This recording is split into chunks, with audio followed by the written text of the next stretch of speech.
ಬಗ್ಗೆ ಮಾಹಿತಿ ಕೊಡ್ತಾ ಇದ್ವಿ.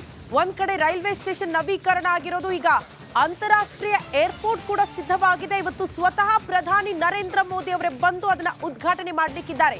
ಏರ್ಪೋರ್ಟ್ ಯಾವ ರೀತಿಯಾಗಿದೆ, ಬರುವಂತಹ ಭಕ್ತಾದಿಗಳಿಗೆ ಯಾವ ರೀತಿಯ ವ್ಯವಸ್ಥೆಯನ್ನು ಕಲ್ಪಿಸಲಾಗಿದೆ, ಎಲ್ಲದರ ಬಗ್ಗೆ ಸ್ಥಳದಿಂದಲೇ ನಮ್ಮ ಪ್ರತಿನಿಧಿ ಸ್ಮಿತಾ ರಂಗನಾಥ್ ಪ್ರತ್ಯಕ್ಷ ವರದಿ ಕೊಟ್ಟಿದ್ದಾರೆ. ನೋಡ್ಕೊಂಡು ಬರೋಣ.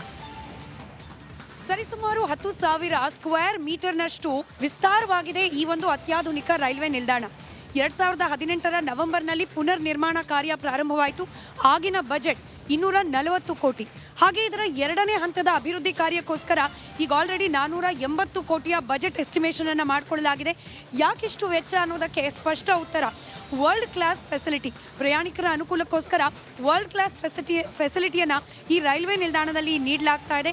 ಅದರಲ್ಲೂ ಪ್ರಮುಖವಾಗಿ 3 ಪ್ಲಾಟ್ಫಾರ್ಮ್ಗಳನ್ನು ಒಳಗೊಂಡ ಈ ರೈಲ್ವೆ ನಿಲ್ದಾಣದಲ್ಲಿ ಪ್ರಯಾಣಿಕರ ಅನುಕೂಲಕ್ಕೆ ಪಾರ್ಕಿಂಗ್ ಸ್ಪೇಸ್, ಹಾಗೆ ಇಲ್ಲಿನ ಸಿಬ್ಬಂದಿಗಳು ಉಳಿದುಕೊಳ್ಳಿಕ್ಕೆ ಜಾಗ, ಹಾಗೆ lift, escalator, air condition waiting lounge, food plaza ಇದೆಲ್ಲವನ್ನ ಕೂಡ, ಅದರಲ್ಲೂ ಪುರುಷರಿಗೆ ಹಾಗೆ ಮಹಿಳೆಯರಿಗೆ ಪ್ರತ್ಯೇಕವಾಗಿ ಡಾರ್ಮೆಂಟರಿ ಫೆಸಿಲಿಟಿಯನ್ನು ಕೂಡ ಮಾಡಲಾಗ್ತಾ ಇದೆ. ಹೀಗಾಗಿ ಒಟ್ಟು ಮೊದಲ ಹಂತದಲ್ಲಿ 240 ಕೋಟಿ, ಹಾಗೆ ಎರಡನೇ ಹಂತದಲ್ಲಿ 480 ಕೋಟಿ ರೂಪಾಯಿ ವೆಚ್ಚದಲ್ಲಿ ಅಯೋಧ್ಯೆಯ ಈ ನೂತನ ರೈಲ್ವೆ ನಿಲ್ದಾಣ ನಿರ್ಮಾಣವಾಗಿದೆ. ಪ್ರಧಾನಿ ನರೇಂದ್ರ ಮೋದಿ ಅವರು ಈ ಒಂದು ರೈಲ್ವೆ ನಿಲ್ದಾಣವನ್ನು ಲೋಕಾರ್ಪಣೆ ಮಾಡಲಿದ್ದಾರೆ. ಇದು ಅಯೋಧ್ಯೆಯ ರೈಲ್ವೆ ನಿಲ್ದಾಣದ ಕುರಿತಾದ ಒಂದಷ್ಟು ಮಾಹಿತಿ. ಕ್ಯಾಮ್ರಾ ಪರ್ಸನ್ ಮಧು ಜೊತೆ ಸ್ಮಿತಾ ರಂಗನಾಥ್, ರಿಪಬ್ಲಿಕ್ ಕನ್ನಡಕ್ಕೋಸ್ಕರ ಅಯೋಧ್ಯೆಯಿಂದ.